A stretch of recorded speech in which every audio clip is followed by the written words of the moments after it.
დღეს საქართველოს ახალი კათოლიკოს პატრიარქი ეყოლება მოსახლდრე შიო მიტროპოლიტი იობი და მიტროპოლიტი გრიგოლი. სამი კანდიდატიდან ერთ-ერთს რამდენიმე საათში საქართველოს მართლმადიდებელი ეკლესიის 152-მე წინამძღვრად აირჩევენ.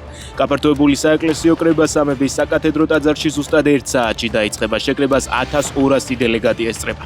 თუმცა ხმის უფლება მხოლოდ სინოდის 39 წევრს ექნება.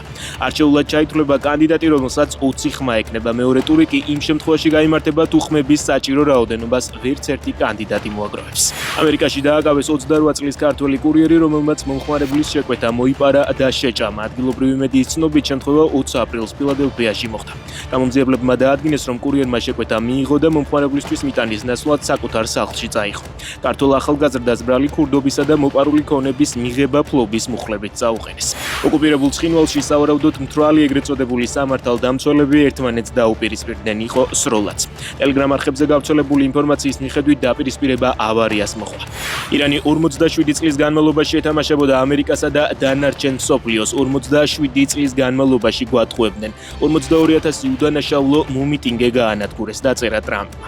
მან ირანში მიმდინარე მოვლენები მიმოიხილა. ისინი მეც აღარ გაიცინებენ, განაცხადა პრეზიდენტმა.